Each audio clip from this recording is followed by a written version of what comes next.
Cinema പാഷനായിരുന്നു. കുടുംബപരമായി ഒരു cinema പാരമ്പര്യം അവകാശപ്പെടാനില്ല. 30 വർഷങ്ങൾക്ക് മുമ്പ് എൻ്റെ അച്ഛനൊരു തിയേറ്റർ നടത്തിയിരുന്നു. അത് പൂട്ടിപ്പോയി. അതുമാത്രമേ ഉള്ളൂ എനിക്കൊരു സിനിമാ പാരമ്പര്യം എന്ന് പറയാൻ. വളരെ ചെറുപ്പം തൊട്ടേ സിനിമ ചെയ്യണമെന്ന് ആഗ്രഹമുണ്ടായിരുന്നു. ഞാനൊരു ബേസിക്കലി ഒരു റൈറ്ററാണ്. എനിക്ക് സംവിധായകനേക്കാൾ ഉപരി എഴുത്തുകാരൻ എന്നറിയപ്പെടാൻ ഇഷ്ടപ്പെടുന്നൊരു വ്യക്തിയാണ്. സോ അങ്ങനെ പല സിനിമകളുടെയും ചർച്ചകളും കാര്യങ്ങളും ചെയ്തു.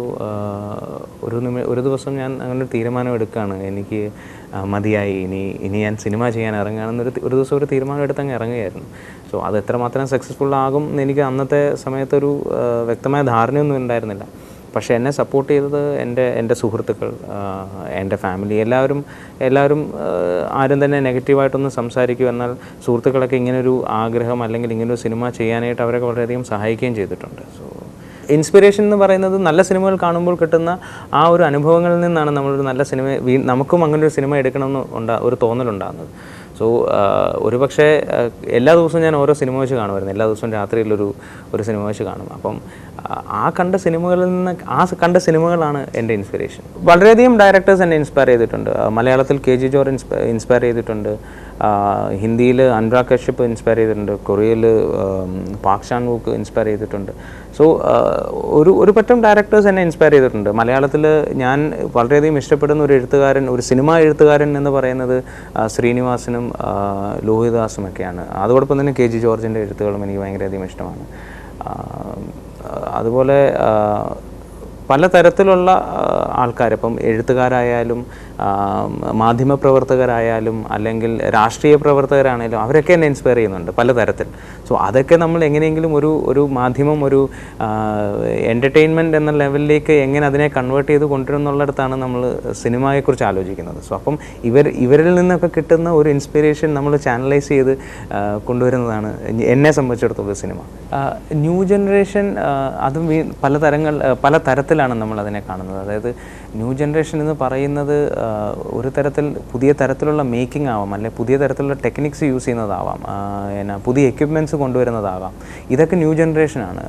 അതിനെ ഒരു ഭാഷയോ അല്ലെങ്കിൽ ഒരു കഥാതന്തുവിനെ ബേസ് ചെയ്ത് അതിനെ ഒരു ന്യൂ ജനറേഷൻ സിനിമ എന്ന് വിളിക്കാൻ പറ്റുമെന്ന് എനിക്കറിയില്ല.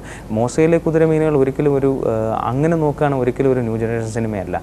മേക്കിങ്ങിൽ അല്ലെങ്കിൽ പലതരത്തിലുള്ള വ്യത്യസ്തതകൾ കൊണ്ടുവരാൻ ഞങ്ങൾ ശ്രമിച്ചിട്ടുണ്ട്. അങ്ങനെ നോക്കുകയാണെങ്കിൽ മോസയിലെ കുതിരമീനുകൾ ഒരു ന്യൂ ജനറേഷൻ സിനിമയാകും. അല്ലാത്ത പക്ഷം മോസയിലെ കുതിരമീനുകൾ ഒരു തികഞ്ഞ കുടുംബചിത്രം മാത്രമാണ്. സിനിമ അന്നും ഇന്നും ഒന്നാണ്. ടെക്നോളജിയാണ് ന്യൂ ജനറേഷൻ എന്ന് വിശ്വസിക്കുന്ന ഒരാളാണ് ഞാൻ. ഈ പറയുന്ന പോലെ കഥകൾ മാറി വരികയാണ്. നമുക്ക് ഒരേ കഥ തന്നെ എപ്പോഴും പറയാൻ പറ്റില്ല. നമുക്ക് കഥകൾ മാറ്റി മാറ്റി പറഞ്ഞേ പറ്റും. അപ്പം കാലത്തിനനുസരിച്ച് കഥകൾ മാറുന്നു, ആൾക്കാർക്കനുസരിച്ച് കഥകൾ മാറുന്നു. അപ്പം കഥകൾ മാറിക്കൊണ്ടിരിക്കും. മാറുന്നത് ടെക്നോളജിയാണെന്നാണ് ഞാൻ വിശ്വസിക്കുന്നത്. സോ ഞാൻ അങ്ങനെ വിളിക്കാൻ ഇഷ്ടപ്പെടുന്നു. ന്യൂ ജനറേഷൻ എന്ന് പറയുന്നത് ടെക്നോളജി മാറുന്നു, മേക്കിംഗ് രീതി മാറുന്നു, ആൾക്കാരുടെ കാഴ്ചപ്പാട് മാറുകയാണ്. സോ അതിനെയാണ് ന്യൂ ജനറേഷൻ എന്ന് വിളിക്കുന്നത്. വിദേശ സിനിമയുടെ ഇൻഫ്ലുവൻസ് മലയാള സിനിമയിൽ ഉണ്ടാകുന്നതിനോട് എനിക്കൊരു എതിർപ്പുമില്ല. കാര്യം ലോകം എന്ന് പറയുന്നത് വളരെ വലുപ്പമുള്ളതാണ്. സോ അപ്പം നമ്മൾ അറിവുകൾ സമ്പാദിക്കുന്നത് കാണുന്നതിലൂടെയും വായിക്കുന്നതിലൂടെയുമാണ്. സോ വിദേശ സിനിമകൾ മലയാളികൾക്ക് അല്ലെങ്കിൽ പ്രേക്ഷകർക്ക് ഒരു പുത്തൻ അനുഭവം കൊണ്ടുവരുന്നുണ്ടെങ്കിൽ അതിലൂടെ തെറ്റ് ഞാൻ കാണുന്നില്ല. ഇനിയും മലയാള സിനിമയിൽ വിദേശ ചിത്രങ്ങൾ അല്ലെങ്കിൽ വിദേശ ചിത്രങ്ങളിൽ നിന്നും നമുക്ക് ഉൾക്കൊള്ളാൻ കഴിയുന്ന നല്ല കാര്യങ്ങൾ എടുത്ത് മലയാള സിനിമയിൽ അത് പ്രാവർത്തികമാക്കുന്നതിൽ ഒരു തെറ്റ് ഞാൻ കാണുന്നില്ല. അതങ്ങനെ തന്നെ വേണമെന്ന് ഞാൻ വിശ്വസിക്കുന്നു. ഒരുപക്ഷെ എൻ്റെ സിനിമകളിൽ ഞാനൊരു പക്ഷേ ഒരു ഇൻ്റർനാഷണൽ ലെവലിലേക്കൊക്കെ സിനിമയെ കൊണ്ടുവരാൻ ഞാൻ ശ്രമിച്ചിട്ടുണ്ട്. അത് ഈ പറയുന്നത് പോലെ വിദേശ സിനിമകൾ കണ്ടുള്ള ഇൻസ്പിറേഷൻ തന്നെയാണ്.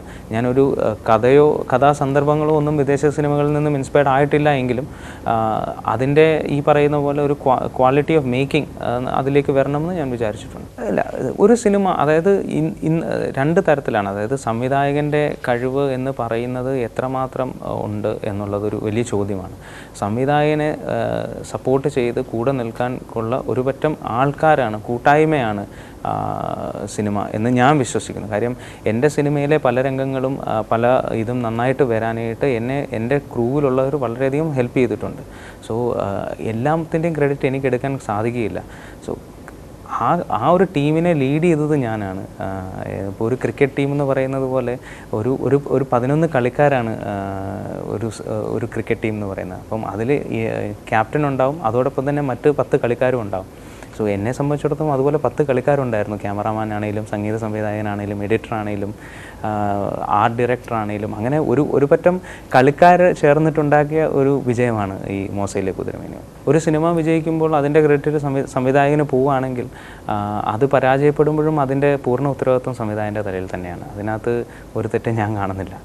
സോ ഒരു സിനിമ വിജയിച്ചാൽ സംവിധായകന് അതിൻ്റെ ക്രെഡിറ്റ് കിട്ടുന്നുണ്ടെങ്കിൽ, ഒരു സിനിമ പരാജയപ്പെട്ടാൽ സംവിധായകന് അതിൻ്റെ ഉത്തരവാദിത്തം ഏറ്റെടുത്തേ പറ്റൂ. സോ എൻ്റെ സിനിമ പരാജയപ്പെട്ടിരുന്നെങ്കിൽ അതിൻ്റെ പൂർണ്ണ ഉത്തരവാദിത്തം ഞാൻ ഏറ്റെടുത്തേനെ. എൻ്റെ സിനിമ പരാജയപ്പെട്ടിട്ടില്ല, ഞാൻ അതിൽ വളരെയധികം സന്തോഷവാനാണ്. ഇനിയുള്ള സിനിമകൾ ഞാൻ ചെയ്യുമ്പോഴും അതിനൊരു പരാജയം നേരിടുന്നുണ്ട്. എനിക്ക് ആരെയും കുറ്റപ്പെടുത്താനില്ല, അത് പൂർണ്ണമായും അത് എൻ്റെ തന്നെ തെറ്റായിരിക്കും. മുൻപരിചയം സിനിമയിലില്ല, അതൊരു കുറവ് തന്നെയാണ്. ഇപ്പം നമ്മൾ എഴുതി വെക്കുന്ന കാര്യങ്ങൾ ഒരു സ്ക്രിപ്റ്റിൽ എഴുതുമ്പോൾ നമ്മൾ ഇതിനെ എങ്ങനെ എക്സിക്യൂട്ട് ചെയ്യുന്നതിനെക്കുറിച്ചൊന്നും ചിന്തിക്കില്ല. എഴുതുന്ന സുഖത്തിൽ നിന്നിരുന്നങ്ങ് എഴുതുകയാണ്.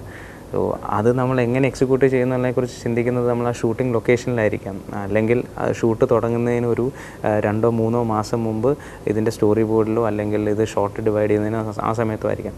അപ്പോൾ നമ്മളുടെ ഒരു ഇൻഎക്സ്പീരിയൻസ് അവിടേക്ക് കടന്നു വരും. എങ്ങനെയാണ് ഇത് ചെയ്യേണ്ടത്? അപ്പം ഇതിന് ഒത്തിരി ഘടകങ്ങളുണ്ടാകും. നമുക്ക് ഷൂട്ട് 1 മണിക്കൂറിൽ തീർക്കണം, അല്ലെങ്കിൽ അന്നത്തെ ദിവസം മാത്രമേ ആ ആക്ടറിനെ കിട്ടുകയുള്ളൂ. അപ്പം ഇതൊക്കെ ഈ കുറഞ്ഞ പരിമിതിയിൽ നിന്നുകൊണ്ട്, കുറഞ്ഞ സമയപരിധിയിൽ നിന്നുകൊണ്ട് എങ്ങനെ ഇത് ചെയ്തെടുക്കാം എന്നുള്ളത് ഒരു പക്ഷേ ഒരു പുതുമുഖ സംവിധായകനെ സംബന്ധിച്ചിടത്തോളം വലിയൊരു ചലഞ്ചായിരിക്കാം. അവിടെയാണ് ഈ പറയുന്ന കൂട്ടായ്മ നമ്മളെ സഹായിക്കുന്നത്. നമ്മുടെ കൂടെ വർക്ക് ചെയ്യുന്ന എക്സ്പീരിയൻസ്ഡ് ആയിട്ടുള്ള ആൾക്കാരുടെ സജഷൻസും ഉപദേശങ്ങളും നമ്മളെ വളരെയധികം ഹെൽപ്പ് ചെയ്യും. അത് ഈഗോ ഇല്ലാതെ അത് എടുക്കുക, ചെയ്യുക, മുന്നോട്ട് പോവുക. ലക്ഷം പ്രശ്നങ്ങളല്ല, 1 കോടി പ്രശ്നങ്ങളാണുള്ളത്. സോ സിനിമ എന്ന് പറയുന്നത് പ്രശ്നങ്ങൾ മാത്രം നിറഞ്ഞു നിൽക്കുന്ന ഒരു ഇതാണ്. സിനിമ റിലീസ് ചെയ്യുന്നത് വരെ, അല്ലെങ്കിൽ റിലീസ് ചെയ്ത് കഴിഞ്ഞിട്ടും പ്രശ്നങ്ങൾ ഉണ്ടാവും. ഈ പ്രശ്നങ്ങളൊക്കെ അതിജീവിച്ച് നമ്മളെങ്ങനെ മുന്നോട്ട് പോകും എന്നുള്ളിടത്താണ് നമ്മളുടെ വിജയം. പ്രശ്നങ്ങൾ നേരിട്ടിട്ടുണ്ട്, ഒത്തിരി പ്രശ്നങ്ങൾ നേരിട്ടിട്ടുണ്ട്. അതെല്ലാം ഞങ്ങളൊരു കൂട്ടായ്മ, അതായത് ഈ പറയുന്ന പോലെ ടീം വർക്കിൻ്റെ ഭാഗമായിട്ട് പ്രൊഡ്യൂസർ മുതൽ നമ്മുടെ ബാക്കിയുള്ള എല്ലാ ഡിപ്പാർട്ട്മെൻറ്റിലും എല്ലാവരും ഒരുമിച്ച് നിന്ന് ആ പ്രശ്നങ്ങളെല്ലാം നേരിട്ടിട്ടുണ്ട്.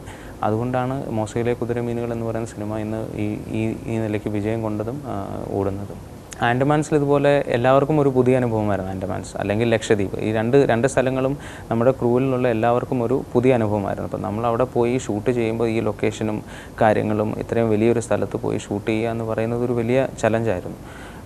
പലരും ഈ പറയുന്ന പോലെ കടലിൻ്റെ ബാക്ക്ഡ്രോപ്പിലാണ് സിനിമ ഷൂട്ടിംഗ് നടക്കുന്നത്. സോ ആസിഫ് അലി ആയാലും സണ്ണി വെയിൻ ആയാലും ഇവരൊന്നും കടലിൽ ചാടുകയോ അല്ലെങ്കിൽ കടലിൽ നീന്തുകയോ ഒന്നും ഇവർക്ക്, എനിക്കുൾപ്പെടെ വളരെ ബുദ്ധിമുട്ടുള്ള കാര്യമായിരുന്നു. അപ്പം ചില അണ്ടർ വാട്ടർ സീക്വൻസുകളും കാര്യങ്ങളൊക്കെ ഉണ്ടായിരുന്നു. അപ്പോൾ 20 മീറ്റർ വെള്ളത്തിന് താഴെ പോയി വേണം ചില സീനുകളൊക്കെ ഷൂട്ട് ചെയ്യാൻ. അപ്പം അഭിനന്ദൻ രാമാനുജനും അദ്ദേഹത്തിൻ്റെ ടീമും ഇതുപോലെ ഓക്സിജൻ സിലിണ്ടറും ഒക്കെ എടുത്ത് വെള്ളത്തിനടിയിൽ പോയി വെയിറ്റ് ചെയ്യും.